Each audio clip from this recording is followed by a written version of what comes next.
Olá, galera. Boa tarde, boa noite ou bom dia. Não sei o horário que vocês vão estar assistindo esse vídeo, mas o horário que eu estou lendo agora, que eu vou começar a ler o livro, é à noite. Então, vamos começar lá a página que se segue. O embolso histórico da Babilônia. Nas páginas das histórias não há cidade mais glamurosa do que a Babilônia. Seu próprio nome conjura visões de riqueza e esplendor. Seus tesouros de ouros e joias fabulosos. Uma cidade naturalmente tão rica como a que quem encontrada em um cenário adequado de luxo tropical rodeada de ricos recursos naturais e florestas e minas. Tal, tal não era o caso. Ela estava localizada ao lado do rio Eufrates, em um vale plano e árido, não tinha floresta e nem minas, nem mesmo pedras para as construções. Não estava nem mesmo localizada sobre uma rota natural de comércio. As chuvas eram suficientemente para cultivar.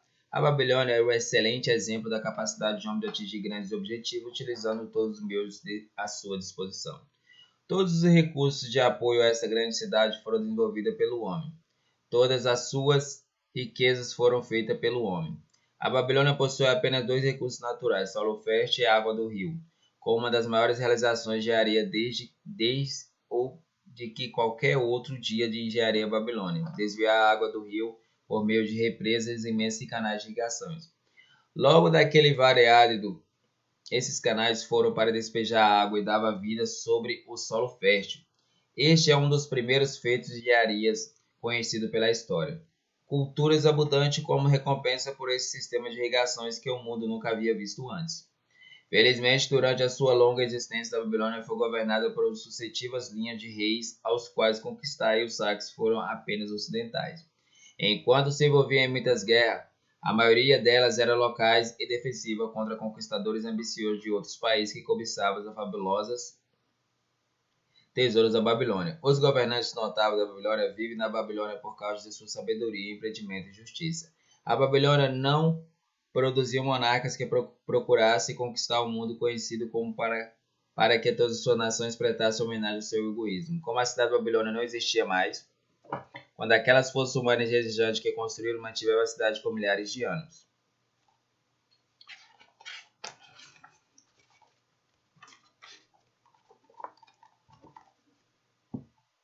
Foram retiradas e logo se tornou uma ruína deserta. Os locais da cidade ficam na Ásia, cerca de 600 milhas ao leste do Canal de Suez, ao norte do Golfo Pérsico.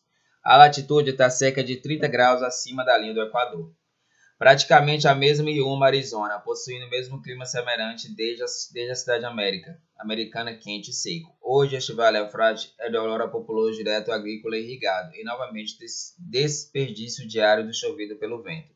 As ervas escassas e o ar arbusto do deserto lutam pela sua existência contra as areias soprando pelo vento e desapareceram ao campus fértil da cidade.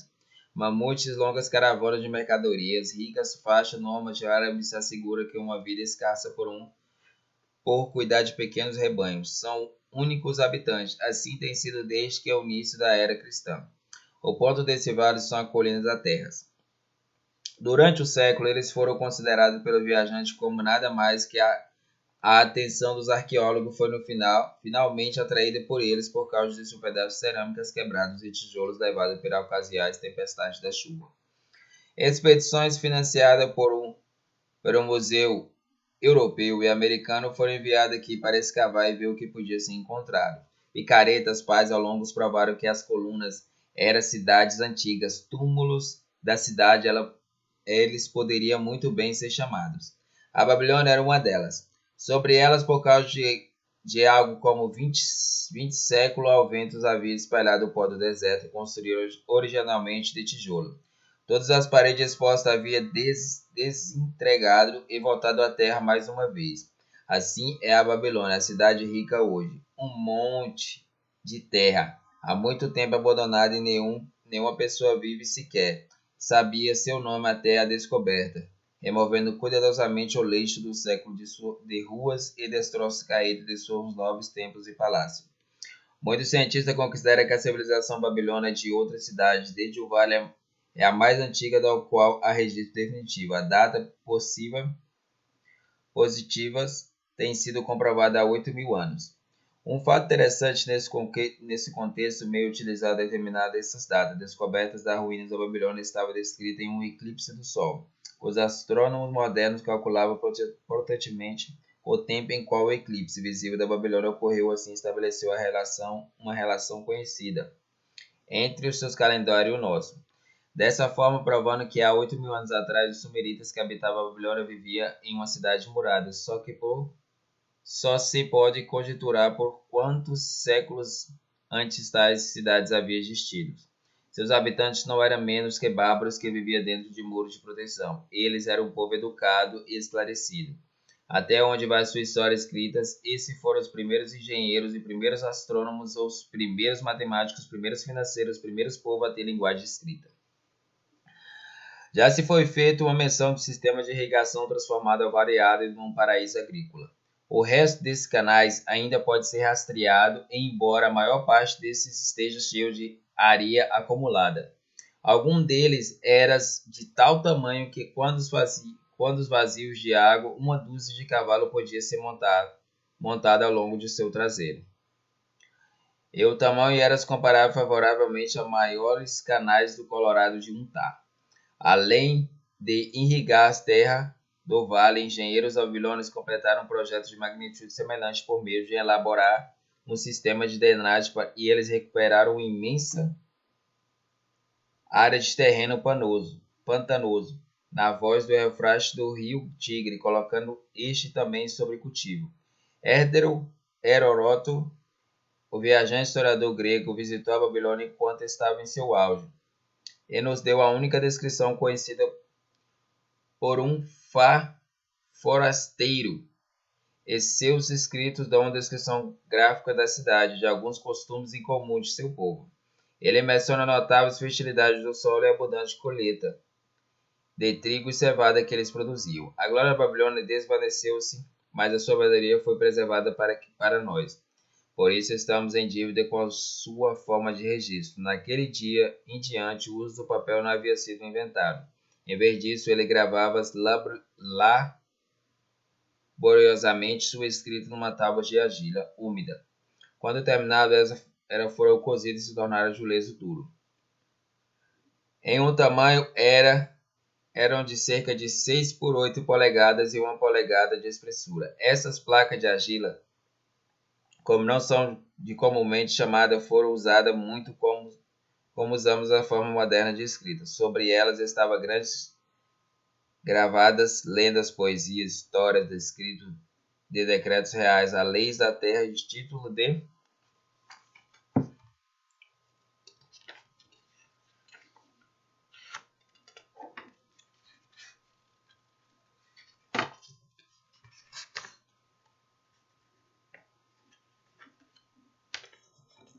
de propriedade, notas promissórias, até mesmo cartas que eram enviadas por mensageiro para cidade distante. A partir dessas tábuas de barro, e nós permitindo ter uma visão do assunto íntimo pessoais do povo. Por exemplo, uma tabuleta, evidentemente, a partir do registro de um armazenista do campo, relata que a data um determinado cliente trouxe uma vaca e trocou por 7 sacos de trigo, sendo 3 entregues à ocasião, ou outro 4 para aguardar o prazer do cliente. Enterrando em segurança da cidade de ruína, arqueólogos recuperaram bibliotecas inteiras dessas tabuletas, centenas e milhares delas. Uma grande maravilha da Babilônia era a imensa muralha que circundava a cidade. Os antigos classificavam com a grande pirâmide do Egito como um precedente às 7 maravilhas do mundo. A rainha Semiramis é creditada por ter erguido as primeiras muralhas durante a história inicial da cidade. As escavadeiras modernas não foram capazes de encontrar nenhum vestígio de muralhas originais, nenhuma da altura exata e conhecida de acordo com a preferência feita pelos primeiros escritores. Estima de que elas tinham cerca de 50 a 60 pés de altura, revestida ao longo externo com tijolos queimados e ainda mais protegida com um fosso profundo de água. As últimas mais famosas paredes foram iniciadas cerca de 600 anos antes da época de Cristo pelo rei Nabopolassar, e a escada tão gigante e eles planejou a expulsão e viveu para ver o trabalho terminando. Isso deixado a seu filho Nabucodonosor, cujo nome da família é a história bíblica. A altura e comprimento dessa última parede cabalear crenças. Eles são relatados tendo autoridade confiável com cerca de 150 metros de altura, equivalente à altura moderna de edifício escritório de 15 andares, com comprimento total do estímulo de 9 e 11 milhas. O topo era tão largo que a carruagem de 6 cavalos podia ser conduzida ao redor deles. Desta tremenda estrutura pouco resta agora, exceto os porções das fundações e do fóssil, além da devastação dos elementos, e os árabes completaram a sua destruição extraindo tijolo para o fim de construção em outro lugar. Contra os muros da Babilônia marcharam por sua vez o exército vitorioso, de quase todos os conquistadores daquela era de guerra de conquistar. Uma série de reis sitiou as Babilônias, mas sempre em vão. Os exércitos invasores daquele dia não devia ter considerado que leviamente os historiadores falavam da unidade de 10.000 cavaleiros, 25.000 carruagens, 1.200 regimentos, soldados em pé, com 1.000 homens para regimento. Muitas vezes seria necessário 2 ou 3 anos de preparação para montar materiais de guerra depositados de alimentos ao longo da linha de mancha proposta. A cidade da Babilônia foi organizada muito parecida com a cidade moderna, que havia ruas e lojas pedestres ofereciam suas mercadorias através de bairros, residências, sacerdotes, oficiais e magníficos templos. Dentro da cidade havia um recinto interno para o palácio reais. Dizia-se que a muralha sobre isso era mais altas do que as cidades. Os babilônios eram habilidosos nas artes. Isso incluía esculturas, pinturas, tencelagens, trabalhos com ouro, fabricação de armas metálicas e implementaram os agrícolas. Seus joalheiros criaram a maioria das joias artísticas. Muitas das mostras foram recuperadas nos túmulos de seus cidadãos ricos e estão agora em exposição nos principais museus do mundo. Em um período muito precoce, quando o resto do mundo ainda estava na invasão de árvores e marchando a cabeça de pedras, ou caçando e lutando com as lanças e flechas, pontas lanças, os babilônios estavam usando os machadores e flecha com a cabeça de metal. Os babilônios eram financiadores e comerciantes espertos. Até onde sabemos, ele era os inventores originais do dinheiro como meio de troca e nota promissória de títulos escritos de propriedade. A Babilônia nunca foi introduzida por exército de hostis, até há cerca de 540 anos antes do nascimento do Cristo. Mesmo assim, as paredes não foram capturadas e as histórias da queda da Babilônia é muito incomum. Ciro, o grande conquistador da época, pretendia atacar a cidade e esperava tomar inexpugnáveis muralhas. Os conselheiros de Nabonido, rei de Babilônia, pessoal disse ao encontro de Ciro, dar-lhe a batalha sem esperar que a cidade fosse sitiada. Na derrota que sucedeu o exército da Babilônia, ele fugiu da cidade. Ciro logo em seguida entrou pelos portões abertos e tomou posse, sem resistência.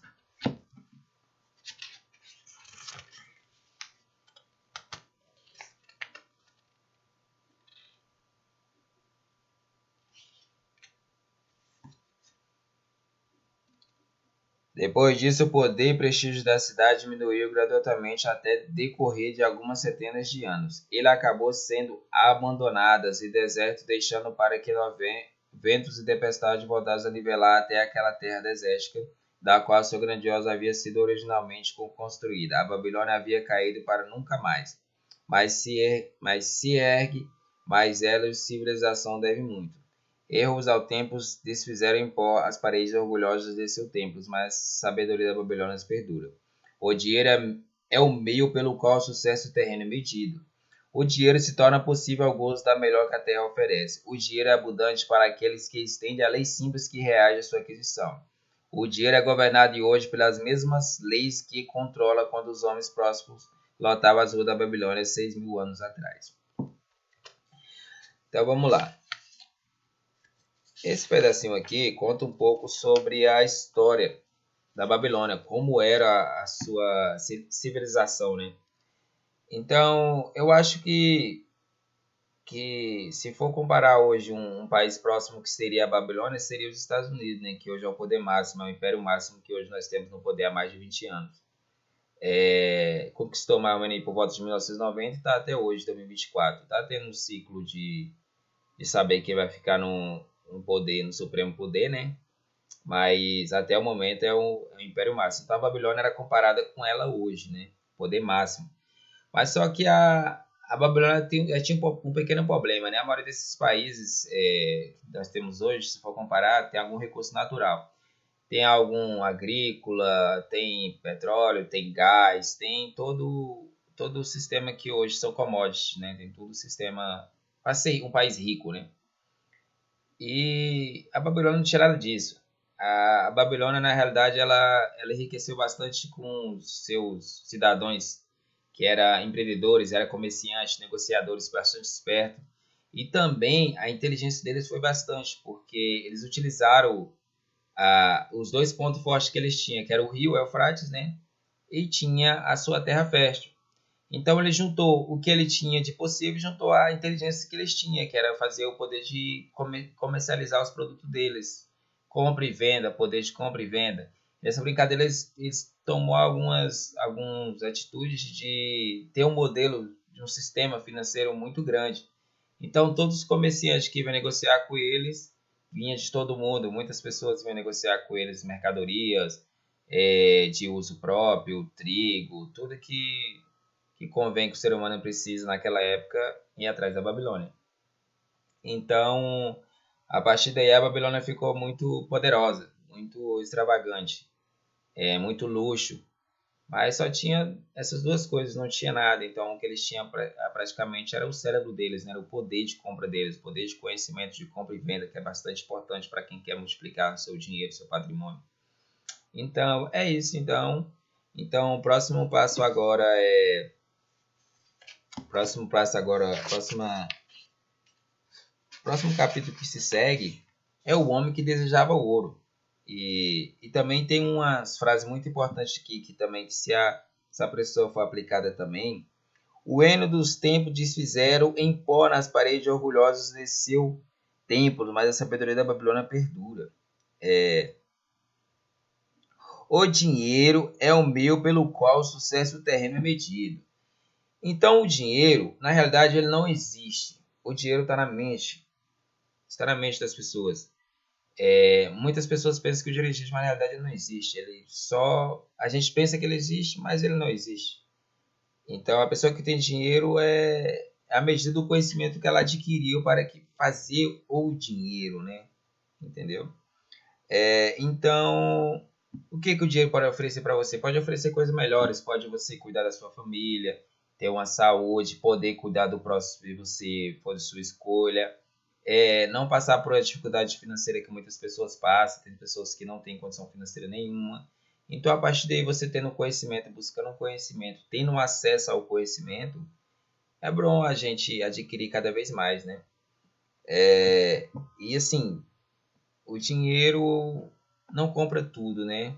Mas pode comprar a sua felicidade e o prazer da sua família. O dinheiro é abundante para aqueles que estendem a lei simples da regra de sua aquisição. Então, lá atrás, quando no vídeo anterior, nós falamos sobre isso, né? Sobre as leis que têm de controle sobre o sistema financeiro que a pessoa tem que começar a levar a partir da hora que adquire conhecimento desse livro. Não quer dizer que você lê o livro uma vez, igual eu já falei no vídeo anterior. Não tem como você ler uma vez e você já vai pegar tudo que está em informação aqui e começar a aplicar. Não. Você vai começar a entender sobre o livro a partir da hora que você começa a ler uma vez, duas vezes, três vezes, aí você já começa a entender. E colocar em ação é o principal ponto, que não adianta também você adquirir o conhecimento e não aplicar, né? Você tem que aplicar também ele, o sistema que ele está te pedindo que você faça.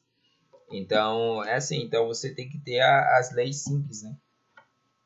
Para ter abundância sobre o dinheiro. O dinheiro é governado hoje pelas mesmas leis que controla quando os homens próximos lotaram as suas ruas da Babilônia 6.000 anos atrás. Então, naquela época, para você poder enriquecer, primeiro você tem que aprender a acumular riqueza. Não quer dizer que você vai ser rico de primeira. Você tem que aprender a ter um hábito de acumular riqueza. O que é acumular riqueza? Você tem que aprender a guardar para você primeiro. Você tem que escolher você em primeiro lugar. Eu não estou dizendo que você vai ficar sem pagar as pessoas. Você não deve fazer isso. Mas você tem que avaliar os seus gastos, avaliar o que você está fazendo para que você adquire primeiro o hábito de guardar dinheiro. Você tem que adquirir.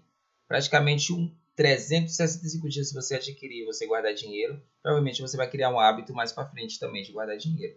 Então, se você tirar um ano para você guardar dinheiro primeiro, buscar conhecimento durante esse ano e continuar guardando dinheiro, você já vai estar muito à frente de muita gente, que muita gente não tem esse conhecimento ou não tem acesso a esse conhecimento, né? Então, a sabedoria é só adquirida para quem corre atrás dela, né? Ela não vai correr atrás de você, a sabedoria, você tem que correr atrás dela. Então, só tem um jeito de você correr atrás da sabedoria. Felizmente, é o modelo mais difícil que muitas pessoas não gostam de fazer, mas que é eficiente. É você ler o livro. É um conhecimento que você vai adquirir ali e você pode aplicar. Então é isso, galera. Então é só. Qualquer dúvida, qualquer livro que vocês queiram que eu leia da próxima, quando nós acabar esse livro aqui, qualquer livro que vocês queiram, coloque no comentário. Por enquanto eu vou ficar por aqui. Então qualquer coisa comenta, se inscreve no canal, fica à disposição de vocês. Então o próximo passo é o homem que desejava ouro. É bastante legal essa parte aqui também, viu? Então tá, até a próxima e muito obrigado.